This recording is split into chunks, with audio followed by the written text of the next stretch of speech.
क़ाल अल्लाहु तबारक व तआला फ़ी कलामिल मजीद वल फ़ुरक़ानिल हमीद अक़ीमुस्सलाता व आतुज़्ज़कात व क़ाल तबारक व तआला फ़ी मक़ामिन आख़र यौम युहमा अलैहा फ़ी नारि जहन्नम फ़तुक्वा बिहा जिबाहुहुम व जुनूबुहुम व ज़ुहूरुहुम हाज़ा मा कनज़्तुम लिअन्फ़ुसिकुम। सदक़ल्लाहुल अज़ीम। इंतहाई वाजिबुल एहतराम दोस्तों, रमज़ानुल मुबारक के अंदर मुसलमान अहले ईमान जहाँ दीगर इबादतें अदा करते हैं, वहीं पर एक माली इबादत बड़े ज़ौक़ शौक़ और मोहब्बत से अदा करते हैं, जिसका नाम फ़िक़्ह और शरीयत की इस्तिलाह में ज़कात है। ज़कात का ताल्लुक़ अगरचे रमज़ान और रोज़े के साथ तो नहीं है। ज़कात की फ़र्ज़ियत का ताल्लुक़ निसाब के ऊपर साल के गुज़रने के साथ है। अलबत्ता हमारे यहाँ बहुत सारे मुसलमान, बहुत से अहबाब अहले ईमान रमज़ान में ज़कात इसलिए अदा करते हैं कि चलो रमज़ान में एक अमल की जो फ़जीलत और अजर है वो कई गुना बढ़ जाता है। ज़कात तो वैसे ही अदा करनी है, रमज़ान में अपने साल की तरतीब बना ली जाती है ताकि ज़कात भी अदा हो जाए और इसका अजर भी कई गुना रब ताला से हासिल कर लिया जाए। तो इसी एतबार से आज के दर्स में हम आप हज़रात के सामने ज़कात की कुछ बातें ज़िक्र करेंगे और इसके बाद मुस्तकिल ज़कात का निसाब, ज़कात के मसाइल और फ़ज़ाइल आप हज़रात के सामने चंद दिन तक चलते रहेंगे। मैंने आप हज़रात के सामने आयत मुबारका पढ़ी है। ज़कात की फ़र्ज़ियत का ताल्लुक़ आप ज़कात की फ़र्ज़ियत की अहमियत कुरान पाक की इस आयत के साथ लगा सकते हैं। मेरे अल्लाह ने अपने कलाम में जहाँ कहीं नमाज की फ़र्ज़ियत का हुक्म दिया है, उसके साथ फ़ौरन ज़कात की फ़र्ज़ियत का हुक्म दिया। तकरीबन 86 मकाम ऐसे हैं जहाँ अल्लाह रब्बुल इज़्ज़त ने अक़ीमुस्सलात फ़रमाया तो उसके साथ आतुज़्ज़कात भी फ़रमाया। जो सीगा, जो अंदाज़, जो तरतीब नमाज की फ़र्ज़ियत की है, वही सीगा, वही अंदाज़, वही तरतीब अल्लाह ने ज़कात की फ़र्ज़ियत की रखी है। ज़कात सन 2 हिजरी के अंदर फ़र्ज़ हुई है। रमज़ान भी, रोज़े भी सन 2 हिजरी में फ़र्ज़ हुए, ज़कात की फ़र्ज़ियत भी सन 2 हिजरी के अंदर हुई। ज़कात नमाज की तरह फ़र्ज़ है। जैसे नमाज की फ़र्ज़ियत का इनकार करने वाला और रोज़े की फ़र्ज़ियत का इनकार करने वाला दायरा इस्लाम के अंदर नहीं रहता, इसी तरह ज़कात की फ़र्ज़ियत का इनकार करने वाला भी दायरा इस्लाम के अंदर नहीं रहता। हाँ, एक शख्स है जो ज़कात की फ़र्ज़ियत का इकरार करता है, फ़र्ज़ मानता है, अलबत्ता सुस्ती और काहिली की वजह से, लालच की वजह से ज़कात अदा नहीं करता, ये गुनाहगार होगा। इसको दायरा इस्लाम से खारिज नहीं कह सकते। ज़कात का इनकार करना ये मसला कितना ज़्यादा अहम है, आप देख लीजिए। जनाब अबू बकर सिद्दीक़ रज़ी अल्लाह ताला अन्हु ने अपने अय्याम खिलाफत में उन लोगों के साथ बाकायदा तौर पे जिहाद किया था जिन लोगों ने ज़कात की फ़र्ज़ियत का इनकार किया था।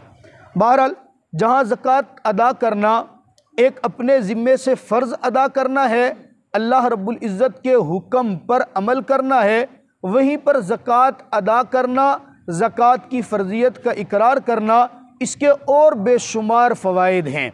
मसलन एक फ़ायदा ये है, ज़कात माल की मैल कुचैल हुआ करता है। जो इंसान अपने माल की ज़कात अदा करता है, यूँ समझ लीजिए इसने अपने माल की मैल कुचैल उतार दी है। अब जो इसके पास पैसा और माल बचा है, ये खालिस पाकीदा माल बचा है, साफ़ सुथरा माल बचा है, ये उसको इस्तेमाल करे। जैसे हम अपने खाने के अंदर कोई भी चीज़ खाएंगे तो मैल कुचैल वाली खाना पसंद नहीं करते, गंदी चीज़ खाना पसंद नहीं करते, साफ़ सुथरी खाते हैं। इसी तरह हमें चाहिए कि हम माल भी साफ़ सुथरा इस्तेमाल करें। एक दूसरा बड़ा फ़ायदा यह है कि ज़कात अदा करने से हमें बज़ाहिर लगता है कि हमारा माल कम हो रहा है, हकीकत में माल कम नहीं हो रहा बल्कि ये माल बढ़ता है। मेरा अल्लाह इस बचे हुए माल के अंदर कुछ ऐसी बरक़ात रख देते हैं, कुछ ऐसी इसके अंदर अल्लाह ताला बरकत रखते हैं कि ये थोड़ा होने के बावजूद बहुत ज़्यादा काम अल्लाह ताला इससे निकलवा देते हैं। बाकी ज़कात अदा न करने वाला जहाँ माल की मैल कुचैल खा रहा है, वहीं पर शरीयत के अंदर आप अलैहिस्सलातु वस्सलाम ने इसके ऊपर बेशुमार वईदात बयान फरमाई। आप अलैहिस्सलाम फरमाते हैं, मेराज की शब, मैं जिस वक़्त मेराज के ऊपर गया, मैंने देखा जहन्नम के अंदर कुछ लोग ऐसे हैं जिनके बदन के ऊपर कपड़े नहीं हैं।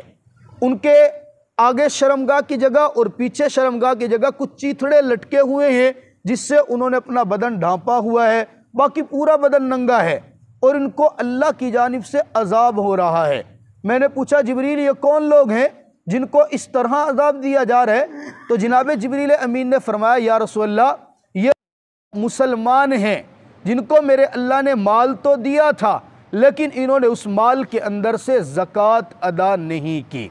बाद रिवायत में आते, जो माल की ज़कात अदा नहीं करता, यही माल कल क़यामत वाले दिन गंजे सांप की शक्ल में इसके ऊपर मुसल्लत किया जाएगा। कुरान पाक की जो आयत मुबारक मैंने पढ़ी, अल्लाह फरमाते हैं, यौम युहमा अलैहा फी नारि जहन्नम फतुक्वा बिहा जिबाहुहुम व जुनूबुहुम व ज़ुहूरुहुम। जो आदमी माल समेट समेट कर रखता है, गिन गिन कर रखता है और इस माल के अंदर से ज़कात अदा नहीं करता, मेरा अल्लाह कल क़यामत वाले दिन इस माल को खूब गर्म करेंगे, तपाएंगे और गर्म करने के बाद इस माल के ज़रिए से इसके चेहरे के ऊपर दाग लगाया जाएगा, इसके पहलू के ऊपर दाग लगाया जाएगा और इसकी पुश्त के ऊपर निशान और दाग लगाया जाएगा। अब उलमा ने इस आयत की तफसीर में लिखा, सबसे पहले मेरा अल्लाह दाग जो लगाएगा वो चेहरे और पेशानी पे क्यों लगाएगा, फिर पहलू पे लगाएगा, फिर पुश्त पे, इसकी वजह क्या, तरतीब यह क्यों रखी? फरमाया इसलिए कि जब कोई फ़कीर ज़कात लेने वाला किसी साहिब माल के पास जाए ना, तो उमूमन ऐसा होता है कि जैसे ही किसी को आता देखा ना, फ़कीर को या सवाल करने वाले को आता देखा, सबसे पहले मालदार की पेशानी के ऊपर बल पड़ते हैं और दिमाग में ये बात आती है। बहुत सारे, अक्सर तो ऐसे नहीं करते, बहुत सारे मुसलमान ऐसे भी हैं जो खुश होते हैं, मेरे पास अल्लाह ने मुझे देने वाला बनाया, लेने वाला नहीं बनाया। अल्लाह का शुक्र है कोई मुझसे लेने आ रहे हैं ना, मैं तो किसी के पास नहीं जा रहा, खुश होकर देते हैं। लेकिन कुछ ऐसे भी हैं जिनकी तेवरी चढ़ जाती है, चेहरे पे बल पड़ जाते हैं। फिर यहीं पे बस नहीं होती, बाज़ लोग चेहरे पे बल डालने के साथ साथ पहलू भी किनारा तही करते हैं, अपने पहलू को मोड़ना शुरू कर देते हैं। और बाज़ लोग तो सवाल करने वाले से इतना नफरत करते हैं कि उसकी जानी पुश्त फेर के खड़े हो जाते हैं। मेरे अल्लाह फरमाते हैं, जिन्होंने तेवरी चढ़ाई, सबसे पहले ये माल गर्म करके इन्हीं की पेशानी पे दाग लगाया जाएगा और जिसने किनारा पलटा, पहलू पलटा, इसके पहलुओं पर दाग लगाया जाएगा। और जिसने इससे भी बढ़ के पुश्त फेरी है, मैं इसकी पुश्त पर दाग लगा के, यही तक बस नहीं करेंगे, अल्लाह फरमाएंगे, हादा मा कनज़्तुम लिअन्फुसिकुम, ये वो सोना चांदी और माल है जिनको गिन गिन के दुनिया में रखता था। फज़ूक़ू, अब चख इसका अजाब, चख इसका मज़ा चख। एक तो अजाब वो है जो दाग लग रहे, और एक ये जुमला कहा जाएगा ना, हादा मा कनज़्तुम लिअन्फुसिकुम, ये तुम्हारा वो सोना चांदी है, ये तुम्हारा वो माल है जिसको तूने संभाल संभाल के रखा। इसलिए अजीज़ दोस्तों, अल्लाह ने माल दिया है, आपके पास सवाल करने वाला आता है, साल के बाद ज़कात आपने देनी है, कभी किसी को देखकर तेवरी ना चढ़ाएं, कभी किसी साइल को देखकर अपनी चेहरे के ऊपर नागवारी के असरात ना लेकर आएं। इसलिए कि जो रब देना जानता है वो खुदा की कसम लेना भी जानता है, और जो जिस अंदाज से देता है, जब लेने पे आते हैं, पल भर के अंदर वक़्त के बादशाहों को फ़कीर बना देते हैं, पल भर के अंदर वक़्त के उमरा को गली का भिखारी बना के खड़ा कर देते हैं। उलमा ने लिखा ना, एक शख्स था, बहुत बड़ा मालदार था, मेरे अल्लाह ने बहुत ज़्यादा मालो दौलत अता की थी, इतनी मालो दौलत अता की, इतना कारोबार था, उसको ये भी पता नहीं था कि मेरे ग़ुलाम कितने हैं, मेरे नौकर चाकर काम करने वाले कितने हैं। माल बहुत ज़्यादा, दौलत बहुत ज़्यादा, कारोबार बहुत ज़्यादा, कारखाने ज़्यादा। अब शादी का वक़्त आया, इसने सोचा जैसे मेरे पास पैसा ज़्यादा है, मैं अपने शहर की सबसे खूबसूरत औरत से शादी करूँगा। तलाश की, तलाश के बाद एक खूबसूरत औरत मिल गई, उस औरत को पैगाम निकाह भेजा, वालिदैन ने कबूल कर लिया, शादी हो गई। शादी के बाद अपनी बीवी के साथ अपने घर में दस्तरखान पे बैठे। तवज्जो करना, दस्तरखान के ऊपर मालदार आदमी बैठे, सामने उसकी बीवी बैठी है, दरमियान में खाना रखा है, मोहब्बत के आलम में लुकमा तोड़कर बीवी के मुंह के करीब ले गया। अभी बीवी को लुकमा दे नहीं पाया था कि दरवाजे पे दस्तक हो गई। साइल ने सदा लगाई, है कोई रब के नाम पर मुझे खाना खिलाने वाला? मैं 2 दिन से भूखा हूं, मैंने खाना नहीं खाया, मुझे अल्लाह की रजा के लिए खाना खिला दीजिए। अब अंदाजा करें ये शख्स वो है जो वक़्त का अमीर कबीर है, बीवी भी तलाश करके लाया है, दस्तरखान पे बैठा है। बंदा बीवी के साथ वैसे ही बैठा हो मोहब्बत में, और दरमियान में फ़ोन की घंटी भी बजे ना, आसिफ क्या हाल होते? बंदे की तबीयत ख़राब हो जाती है कि ये फ़ोन की घंटी भी अभी नहीं बजनी चाहिए थी, इसको बंद। ज़ाहिर है मियाँ बीवी का एक ताल्लुक़ है, एक मोहब्बत है, उसके दरमियान में कोई चीज़ हायलो बर्दाश्त नहीं होती। लेकिन इस वक्त पता होता है मर्दानगी का क्या है, आपे से बाहर हो जाना या बर्दाश्त कर लेना। इस नौजवान ने बिल्कुल वही काम किया जो आज हमारे यहाँ होते। कोई भी मौलवी नज़र आ गया ना ख़ास तौर पर, और रमज़ान के अंदर आके उसने कुरान पाक की आयत पढ़ दी, इन्ना नहनु नज़्ज़लना ज़िक्र व इन्ना लहू लाफ़िज़ून, सामने वाले बैठ के हंसते, आ गया मांगने वाला। सही बात, हकीकत मैंने बहुत मरतबा, सबकी मैं बात नहीं कर रहा, बहुत सारे हैं माशाल्लाह, मौलवी को देखते हैं, आलिम को देखते हैं किसी को या किसी साइल को देखते खुश होते हैं, अल्लाह का शुक्र है कोई लेने के लिए आ रहे हैं। लेकिन अक्सर की तबीयत ऐसी है, बस जुमले वो कसेंगे, खुदा की कसम अल अमान वल हफीज़। एक मस्जिद बन रही थी ना, ये मेरी बात तो नहीं है, खैर वैसे एक आपको सच्चा वाक़या सुना रहा हूँ, आप वाक़या सुने खुदा की कसम हैरान हो जाएंगे। देने वाले की तबीयत भी और लेने वाले का हौसला भी। मस्जिद तामीर हो रही है, मौलवी साहब के ज़िम्मे लग गया अपने शहर के मोहल्ले के मालदारों को मिलने और उन मालदारों के पास से जाके मस्जिद की तामीर के लिए कुछ फ़ंड लेके आने। अब मौलवी साहब बेचारा क्या करे, उसके ज़िम्मे सारे काम हैं, बच्चे पढ़ाने हैं तो मौलवी साहब, तरावी पढ़ानी है तो मौलवी साहब, अच्छा इमामत खिताबत है वो मौलवी साहब, जब मस्जिद बनानी है तो चंदा करना है, इंतज़ामिया नहीं जाएगी तो मौलवी साहब, चले जी मौलवी साहब आप। मौलवी साहब चले गए। अब मोहल्ले के उस वडेरे के पास गए, उसे जाके कहा मैं अल्लाह के घर के लिए आया हूँ, आपके पास आया हूँ, अल्लाह के घर के लिए ताउन करे, अल्लाह ताला आपको सवाब देंगे। एक तरतीब थी, अपनी तरफ से तरगीब दे दी। अब वो वडेरे ने पता क्या किया, कहते मौलवी साहब हाथ आगे करें। मौलवी साहब ने हाथ आगे किया। अब ऐसे मौलाना साहब ने हाथ आगे किया हुआ, उस जालिम ने अपने अंदर से बलगम निकाला और बलगम उसके हाथ के ऊपर थूक दिया। अब यकीन करें मैं होता पता नहीं क्या हाल होता मेरा, तो आप में से आपके साथ अगर कोई इस तरह करता तो पता नहीं हम अगले के साथ क्या करते। उन मौलाना साहब का हौसला देखे, उसने बलगम लिया, उसने थूक दिया, कहते हो गया, कहता हाँ हो गया, बलगम लिया उसके सामने यूं सीने पे मल लिया, तो ये तो दिया तूने मेरे लिए, मैं तो नहीं समझ सकता कि तू अल्लाह के नाम पे ये कुछ देगा, अल्लाह की ज़ात के लिए तो ये हो नहीं सकता, मेरी ज़ात से नफरत है, चलो ये तो हो गया मेरे लिए, मैं अपने सीने से लगाता हूँ, अब ये हाथ कर रहा हूँ अल्लाह के लिए, निकाल क्या निकालने, समझिए। उसने कहा ये तो था मेरे लिए हो गया, अब अल्लाह के लिए कह रहा हूँ, ये हाथ अल्लाह के लिए, अब इसके ऊपर निकाल क्या निकालते। अब वो थूक निकालता है तो मारा जाते, नहीं निकालता। अब जैसे ये बात की अल्लाह की तरफ से होता है ना, वक़्त होता है एक समझने का, यह जुमला कहा तो फौरन उसके दिमाग पे जद पड़ी, वही कदमों में गिरा, माफ़ी मांगी। आज के बाद मैं दीन वालों का मजाक नहीं उड़ाऊंगा। बहरहाल उसके बाद जो भी हुआ एक अलग मामला है, और ऐसे भी कुछ लोग होते हैं, अल्लाह फरमाए इसने भी ऐसे किया। अब वो दरवाजे पे दस्तक हुई ना, दस्तक के बाद इसने, बीवी बड़ी नेक थी, जैसे अल्लाह ने सूरत दी थी उसी तरह सीरत भी दी, पूछने लगी, देखा दरवाजे पे साइल खड़ा है, मेरे सरताज आप अमीर हैं, खाना हमारे पास वाफिर है, आप अगर इजाज़त दें, इसलिए कि माल आपका है, मैं बीवी आपकी हूँ, आपकी इजाज़त के बगैर नहीं करूँगी, अगर आप इजाज़त दें तो मैं एक रोटी उठा के फ़कीर को दे आऊँ। खामिद ने देखा बीवी इजाज़त मांग रही है, ठीक है जी आप एक रोटी दें, लेकिन फिर वही हुआ, ये रोटी देने के लिए फ़कीर के पास गई, अब वापस नहीं पहुंची थी कि उसने वही बाजारी ज़ुबान इस्तेमाल की, है हट्टा कट्टा जवान है, मांग रहा है, शर्म नहीं आती है, कमा के नहीं खा सकता है, इनका काम ही यही है भिखारी बन। इस औरत ने कहा भाई तूने अल्लाह के नाम पे दिया है, खुदा का खौफ कर, जिसने नाम पे दिया है वो रब इसको रोज़ाना खिला रहे, तूने अगर आज एक रोटी दे दिया तो कौन सा पहाड़ तोड़ दिया। वही बात ना, जनाब इब्राहिम अलैहिस्सलाम की आदत मुबारक थी, दस्तरखान पे तब तक बैठते ही नहीं थे जब तक कि कोई मेहमान नहीं आता था। एक मरतबा आ गया ना मेहमान को खाना खिलाने के लिए बैठे, जब खाने का वक्त आया तो मेहमान ने हाथ नहीं धोए, कहा हाथ तो धो लो। कहा क्यों जी? कहा बिस्मिल्लाह तो पढ़ लो। कहा जी मैं मुसलमान नहीं। उठा दिया दस्तरखान से। अच्छा तू मुसलमान नहीं है, मेरे दस्तरखान पे कैसे आ गया? उठ जा, मैं तुझे अपने दस्तरखान पे नहीं बिठाता हूं।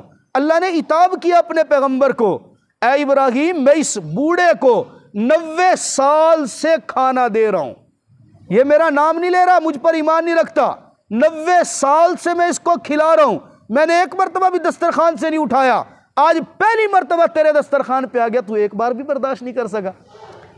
यही बात इस नौजवान ने कही, हट्टे कट्टे कमा के खा नहीं सकते हैं। बीवी ने समझाया, नहीं समझ आई, ताकत का गुरूर, पैसे का गुरूर, पैसे का नशा भी बड़ा होता है ना जी, पैसे का गुरूर भी बड़ा होता है। फिरौन, हामान, कारून, नमरून, ये इन पास जहां ताकतें थी वहां पैसा इनकी बुनियादी एक वजह थी, एक बुनियादी वजह थी कि उस पैसे की वजह से इनके अंदर गुरूर भरा हुआ था। बात हो गई, बीवी के समझाने से नहीं समझा, बोलता रहा। अल्लाह रब्बुल इज़्ज़त को इसका जुमला पसंद नहीं आया, ये बात करना पसंद नहीं आया। मेरे अल्लाह की जानिब से पकड़ हुई, पकड़ ऐसी हुई कि वो जो वक़्त का बड़ा अमीर था, मेरे अल्लाह ने कारोबार में नुकसान दिया। एक देखते देखते कारोबार सारा खत्म, पैसा सारा खत्म, दौलत सारी खत्म, नौकर सब चले गए, कारखाने बिक गए, हत्ता कि इतना मोहताज हुआ वो बीवी जिसको छांट कर लाया था पूरे शहर से, उसका खर्चा बर्दाश्त नहीं कर सका, तंग आके अपनी बीवी को भी तलाक दे बैठा। अब मेरा अल्लाह किसी की नेकी को ज़ाया तो नहीं करता ना, तुम धक्के मार दो अल्लाह जगह और दे देगा, तुम निकाल दो, तुम ना ताउन करो, अल्लाह ताला कहीं और काम ले लेते हैं। अब ऐसा हुआ, मेरे अल्लाह ने सेम उस औरत को यहाँ से तलाक हुई, वक़्त गुजारा, घर में रही, थोड़े दिनों के बाद कहीं और शादी हो गई। अब ये बेचारा दर दर का भिखारी, यहाँ तक के वो जो वक़्त का अमीर था भीख मांगने पे मजबूर हो गया। औरत की शादी हो गई, नए खामिन के पास गई, एक वक़्त गुजरने के बाद तकदीर ने दोबारा घुमा के वहीं पे खड़ा कर दिया। सेम वही कंडीशन है, ये अपने नए खामिन के साथ बैठी है, दस्तरखान लगा हुआ है, खाना खाने लग रहे हैं, शोहर लुकमा तोड़कर बीवी के मुंह के करीब लाया, एन उसी वक़्त दरवाजे पे दस्तक हुई, है कोई रब के नाम पर मुझे खाना खिलाने वाला? मैंने 2 दिन से खाना नहीं किया, खाया, मुझे अल्लाह की रज़ा के लिए खाना खिलाओ। अब ये औरत अपने खामिन के साथ बैठी है, खामिन से पूछने के लिए भी लब खोलने लग रही थी, बोली नहीं थी। खामिन समझ गया, खुद बोला, जाओ जाओ, मेरे रब ने रिस्क दिया है, उस रब का दिया हुआ है, वो ना देता तो क्या करते, जाओ इस खाने को उठाओ, पहले फकीर को दे के आओ। अब ये खुशी खुशी रोटी उठाती है, दरवाजे पे जाती है, दरवाजा खोल के जैसे फकीर को देने के लिए नजर पड़ी ना फकीर पे, वही उसी वक्त नजर पड़ने की देर थी, नीचे गिरी, चीख मारी और बेहोश हो गई। भागता हुआ खामिंद आया, इसको उठाया, देखा रंग पीला पड़ा हुआ है, हाथ पांव कांप रहे हैं, बड़ा इसको तगो दो करने के बाद इसको होश में लाया। होश में लाने के बाद पूछा, भली मानस क्या हुआ, तुझे तो भेजा था खाना देने के लिए, फकीर के चेहरे पर तेरी नजर पड़नी थी, चीख मारकर बेहोश क्यों हो गई, मामला क्या है, माजरा क्या है? मेरे दोस्तों, दिल पर हाथ रखकर जुमले पर गौर करना। यह औरत कहती है, मेरे खामिन, आज से पहले, तेरे निकाह में आने से पहले मैं एक शख्स के निकाह के अंदर थी, मैं इसी तरह उसके साथ दस्तरखान पे बैठी थी, वक्त आया खाना खाने का, एन इस वक्त में दरवाजे पर दस्तक हुई थी, एक भिखारी मांगने के लिए आया था, मैंने अपने खामिन की इजाजत के साथ उसको रोटी दी थी, लेकिन मेरे खामिन ने रब ताला के सामने उसके माल पर शुक्र अदा करने की बजाय उस फकीर के ऊपर जुमले कसे थे, मेरे समझाने के बाद भी नहीं रुका था। आज जब मैं उसको, इस फकीर को रोटी देने के लिए आई, मैं हैरान रह गई, मेरे दरवाजे पर वही मेरा खामिन, कल जिसके मैं निकाह के अंदर घर के अंदर थी, आज वो मेरे दरवाजे पर भिखारी बनकर खड़ा था। मैं रब ताला के इस बात पर, वो जो वक़्त का अमीर, मैं फिर अच्छी हालत के अंदर हूं, वो फकीर बनकर मेरे दरवाजे पर है, मैं उसको देखकर परेशान हुई, इसलिए बेहोश हुई। अब वो फकीर मुस्कुरा के, वो खामिन जिसके निकाह के अंदर ये मुस्कुरा के कहते हैं, तूने उसको तो पहचान लिया कि वो तेरा खामिन तेरे दरवाजे के ऊपर खड़ा है भिखारी बनकर, जरा मेरी तरफ भी गौर से देख, मैं वही भिखारी हूं जो कल तेरे घर के अंदर आया था, मेरे अल्लाह ने इनाम यह किया, मुझे उसकी जगह अमीर बना दिया और उसे मेरी जगह फकीर बना के खड़ा कर दिया। इसलिए मेरे दोस्तों, मेरे रब ने माल दिया है, कुरान पाक में भी है ना, व अम्मा साइला फला तनहर, फकीर को झिड़को नहीं, उसको डांटो नहीं, दे सकते हो खुशी से दो, हिम्मत नहीं है देने की, भले अंदाज से बात करो, माफ़ करो, बाद में कर लेंगे, अभी नहीं है, चले जाएं, उसको झिड़को नहीं। हाँ, पेशावर गदागर हैं, जो पेशावर हैं उसको भी भले अंदाज से जान छुड़ाएं उससे। हाँ, कोई ज़रूरतमंद है उसके बारे में बात करना मेरे अल्लाह को पसंद नहीं है। उसकी शान के अंदर आप उसके ख़िलाफ़ जुमला कसे, ये मेरे अल्लाह को पसंद नहीं है। और ये मसाजिद मदारिस के उलमा आते हैं, वैसे तो हक़ ये बनते, देखिए दो किस्म की जिम्मेदारियाँ मैं अक्सर कहा करता हूँ। एक जिम्मेदारी उलमा के कंधों पे होती है, एक जिम्मेदारी अवामुन्नास के कंधों के ऊपर होती है। एक आलिम बेचारा खुद से इतना कमाए भी सही और फिर आगे काम भी करे और फिर बच्चों को भी संभाले, ये नामुमकिन होता है। जिम्मेदारियाँ तकसीम हैं, मालदार के ज़िम्मे काम है ज़रूरतों को पूरा करना और आलिम के ज़िम्मे काम है अपने इल्म को फैलाना, दीन पढ़ाना, लोगों बच्चों तक और अवामुन्नास तक दीन के मसाइल पहुँचाना। हम अपनी ज़िम्मेदारियाँ पूरी करें, आप अपनी ज़िम्मेदारियाँ पूरी करें। अगर आपके अंदर हिम्मत नहीं, आप नहीं दे सकते किसी को, आप ना दें, भले ना दें, अल्लाह का काम है, दीन का काम है, चल जाना है। बस गुजारिश इतनी सी है, कभी अपनी ज़ुबान को ज़्यादा ना खोलें, ज़ुबान से ऐसे जुमले ना बोलें कि कहीं इन जुमलों की वजह से मेरे अल्लाह की तरफ से पकड़ आए और हमारी दुनिया बर्बाद हो जाए। बहरहाल ज़कात ये बहुत बड़ा इस्लाम का एक अहम फरीदा है, जहाँ मेरे अल्लाह ताला ने नमाज की फ़र्जियत का हुक्म, इसलिए बुनियल इस्लाम अला खमसिन सौमुन व सलातुन व ज़कातुन, रोज़ा, नमाज और इसी तरह ज़कात इस्लाम की बुनियाद है। ज़कात निसाब क्या है ज़कात का और ज़कात के मसाइल क्या हैं, किस किस के ऊपर ज़कात लाजिम होगी, किसके ऊपर ज़कात लाजिम नहीं, कितना सोना या कितनी चांदी, कितना माल तिजारत और कितने नकदी पैसे होने चाहिए, ये सब मसाइल इंशाअल्लाह कल से हम बाकायदा शुरू करेंगे। हमारे साथ जुड़े रहिए, इंशाअल्लाह आपको भी फ़ायदा होगा और मुझे भी हक बात पहुँचाने का अल्लाह ताला आखिरत में ज़रूर फ़ायदा अता करेंगे।